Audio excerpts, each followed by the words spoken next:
Pagi saudara dan sahabat semua dimanapun Anda berada, senang berjumpa di dalam One Verse a Day. Kita mau merenungkan firman Tuhan, sebelumnya marilah kita berdoa. Ya Allah, kami sungguh bersyukur untuk hari baru yang Tuhan beri, untuk kekuatan, iman, pengharapan di dalam Tuhan. Kami mau belajar merenungkan firman-Mu hari ini, biarlah Engkau hadir, melawat dan menerangi kami semua. Terima kasih Bapa, di dalam Kristus kami berdoa. Amin. Saudara, firman Tuhan hari ini dari Kolose 2 ayat 7. Hendaklah kamu berakar di dalam Dia dan dibangun di atas Dia. Hendaklah kamu bertambah teguh dalam iman yang telah diajarkan kepadamu, dan hendaklah hatimu melimpah dengan syukur. Saudara, ayat yang kita baca hari ini merupakan bagian dari nasihat Paulus kepada jemaat di Kolose.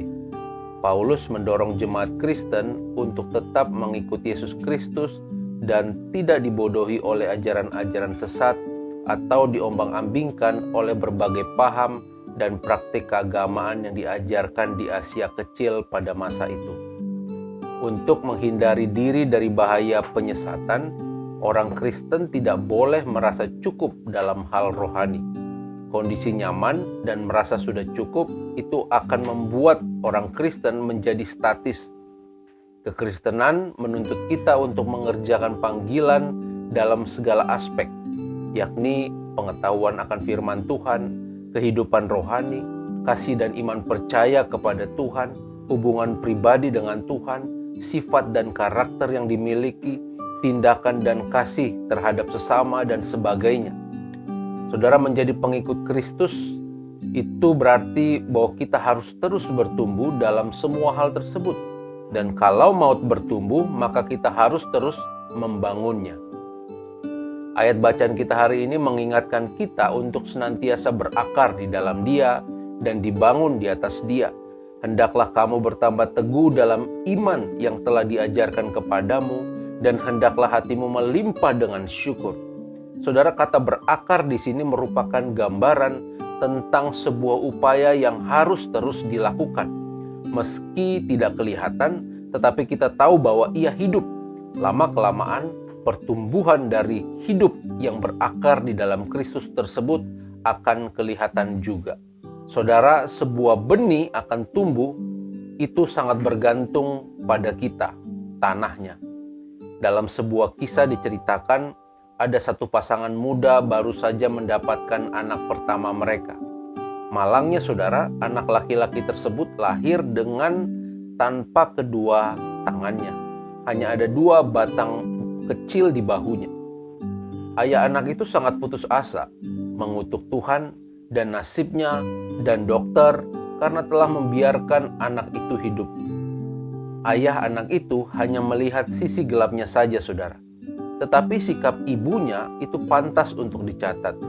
Dia memandang anaknya dan berkata, "Anakku, engkau pasti membutuhkan banyak bantuan." Dan kita bersyukur kepada Tuhan karena kita pasti bisa melewatinya, kita pasti bisa melakukannya. Saudara, sikap ibu ini menggambarkan bahwa benih jatuh ke tanah yang baik. Ketika kita mengalami masalah, ketika ada orang-orang yang menjengkelkan dan mau menjerumuskan kita, saat situasi keuangan kita terpuruk, saat keadaan begitu menekan kehidupan kita, itu akan terlihat dari bagaimana cara kita merespon kehidupan kita.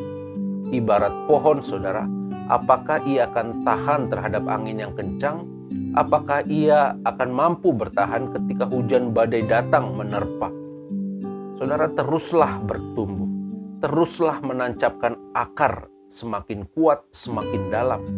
Tancapkan akar iman dan pengharapan kita di dalam Kristus.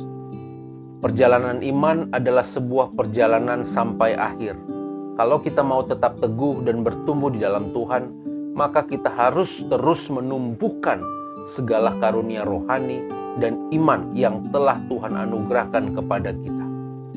Saudara, saya percaya Roh Kudus akan menuntun dan memampukan kita di dalam menempuh perjalanan panjang yang sesungguhnya sangat singkat tersebut.